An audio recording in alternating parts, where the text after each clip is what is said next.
19 pour dire que, bon, ceux qui sont sur les réseaux sociaux ont dû voir que je suis intervenu ces derniers temps sur beaucoup de choses, surtout sur la polémique née de la monumentale bourde que la Première ministre a faite à l'Assemblée nationale.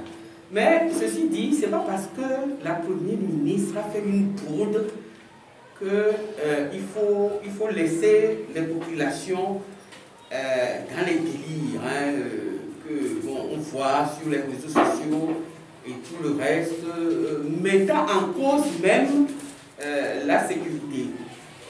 Finalement, la grande question qu'il faut se poser sur le choix volontaire que doit faire chaque individu qui déciderait de se faire vacciner ou refuserait le vaccin, c'est où s'arrête la liberté de celui qui refuse de se faire vacciner par rapport à celui qui s'est vacciné.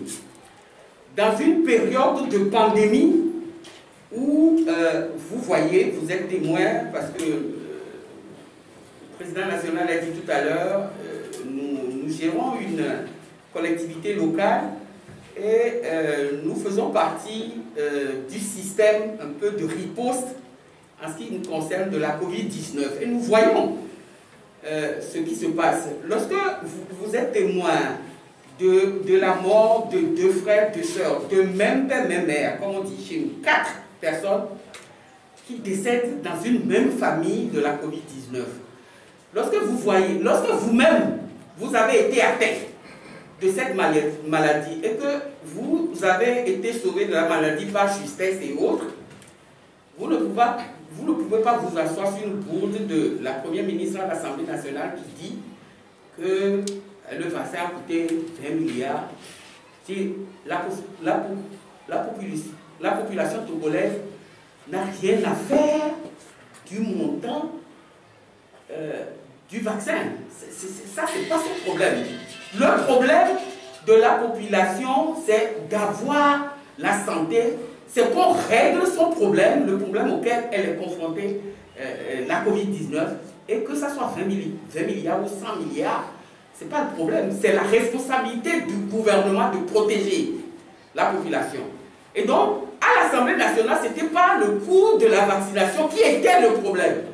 C'était comment faire pour faire adhérer au plus grand nombre cette solution de la vaccination pour qu'on puisse atteindre très rapidement l'immunité collective. C'était ça le problème. Surtout qu'on est dans une situation où, par rapport au délire qu'il y a sur les réseaux sociaux, les gens sont dans le déni total de la maladie et ne veulent pas. Et donc, dans une situation comme ça, ce n'est pas ce langage qu'on tient vis-à-vis d'une population très fragile qui est réfractaire à la chose. Et donc, bon, nous, de notre côté, nous essayons de clarifier les choses en disant mais l'aspirine que nous achetons à la pharmacie, est-ce que vous et moi, nous connaissons quelle est la composition? Nous connaissons la composition qui est marquée sur les paquets, mais nous ne savons pas ce qu'il y a là-dedans. Alors, quand vous attendez les populations qui vous disent « Ah oui, mais les Américains ont mis des puces dans le vaccin et tout ça pour nous tracer. » Comme on dit chez nous, là, vous ne trouvez pas 3 repas à manger par jour et les Américains vont venir depuis les États-Unis pour vous tracer et gagner quoi en vous traçant? Et donc, c'est ces choses-là qu'il faut expliquer à la population et attirer son attention sur le fait que elle doit se protéger parce que la maladie existe, la maladie tue, et donc il faut le faire.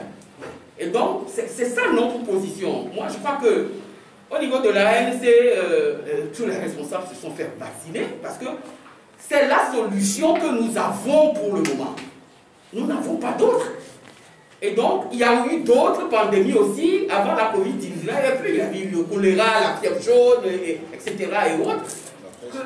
La peste aussi, dans les temps immémoriaux et autres, eh bien, ça a été réglé de cette manière-là. Pas tâtonnement, le choléra, on a eu le vaccin anticolérique. Après, des années plus tard, on a supprimé ce vaccin en disant, mais au moment où le choléra tuait les gens, le vaccin a réglé le problème du choléra. La tuberculose, c'est pareil.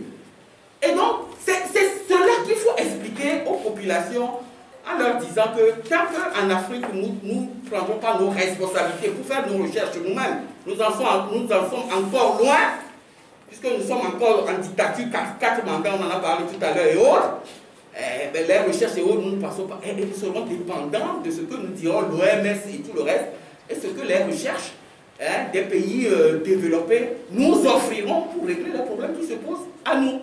Et c'est de ça qu'il s'agit, pas d'autre chose.